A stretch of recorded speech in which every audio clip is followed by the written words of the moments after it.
صفحہ نمبر 60۔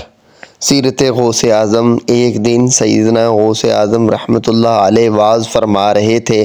آپ کے منبر کے قریب ہی شیخ علی بن ابی نصر الحجتی بیٹھے تھے۔ دوران وعظ ان کو نیند آ گئی۔ سیدنا غوث اعظم خاموش ہو گئے اور منبر سے نیچے اتر کر شیخ علی کے سامنے مؤدبانہ کھڑے ہو گئے۔ اتنے میں وہ پسینے میں تربتر خواب سے بیدار ہو گئے۔ آپ نے فرمایا، شیخ تم اس وقت خواب میں حضور محمد صلی اللہ علیہ وسلم کو دیکھ رہے تھے؟ انہوں نے کہا، بے شک۔ آپ نے فرمایا، یہی وجہ تھی کہ میں منبر سے اتر کر باادب کھڑا ہو گیا تھا، لیکن یہ تو بتاؤ کہ حضور صلی اللہ علیہ وسلم نے تم سے کیا فرمایا؟ شیخ علی رحمۃ اللہ علیہ نے عرض کی کہ حضور نبی کریم صلی اللہ علیہ وسلم نے مجھے تاکید فرمائی کہ ہمیشہ شیخ عبد القادر کی خدمت میں رہنا۔ لوگ متحیر ہوئے اور شیخ علی سے پوچھا کہ سیدنا غوث اعظم رحمۃ اللہ علیہ کو کیسے معلوم ہوا کہ آپ سرور کونین صلی اللہ علیہ وسلم کے دربار میں حاضر ہیں؟ شیخ علی رحمۃ اللہ علیہ نے جواب دیا کہ جو میں خواب میں دیکھ رہا تھا وہ سیدنا غوث اعظم رحمۃ اللہ علیہ عالم بیداری میں دیکھ رہے تھے، اور اسی لیے آپ منبر سے اتر کر باادب کھڑے تھے۔ حضرت علی حجویری لاہوری رحمۃ اللہ علیہ کشف المحجوب میں بیان کرتے ہیں کہ امام امامہ، مقتدائے اہل سنت، شرف فقہا اور عزت علماء ابو حنیفہ نعمان بن ثابت خزار مجاہدہ عبادت میں ثابت قدم بزرگ تھے، اصول طریقت میں بڑی شان کے مالک تھے۔ اول آپ نے گوشہ نشینی کا ارادہ کیا، چاہا کہ دنیا سے دور ہٹ جائیں، کیونکہ ان کا دل اہل دنیا کے جاہ و جلال سے بے نیاز ہو چکا تھا۔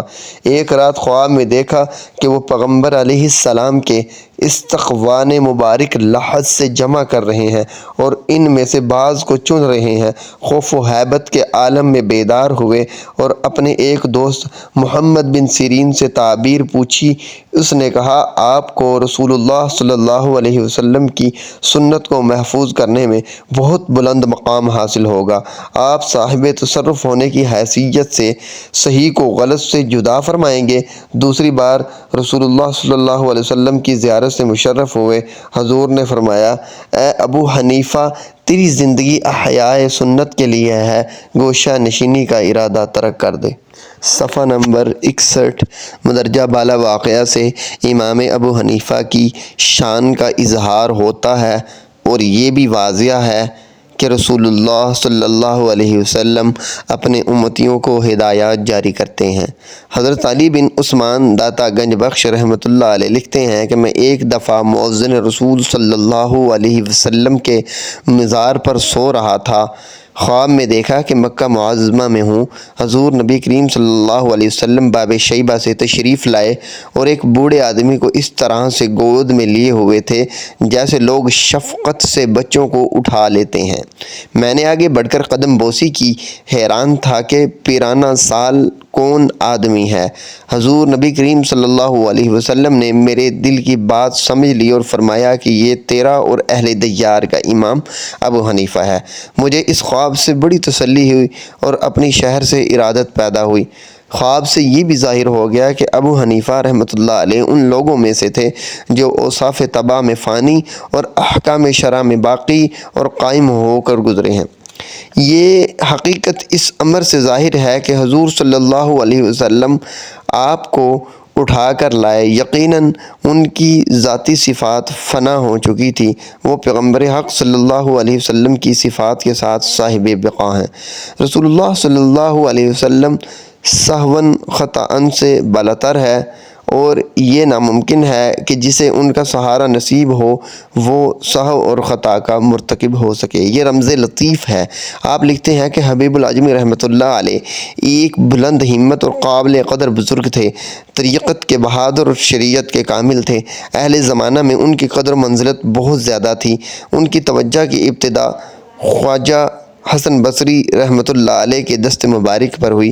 ایک روز خواجہ نماز شام کے وقت ان کے حجرے کے پاس سے گزرے وہ تکبیر نماز کہہ کر نماز میں مشغول ہو گئے۔ خواجہ حسن بصری رحمۃ اللہ علیہ اندر آئے مگر ان کے پیچھے نماز میں کھڑے نہ ہوئے کیونکہ وہ عربی زبان کو صحیح ادا نہیں کر سکتے تھے۔ خواجہ صاحب نے رات کو خواب میں ذات باری تعالیٰ کو دیکھا اور پوچھا، خدایا تیری رضا کس چیز میں ہے؟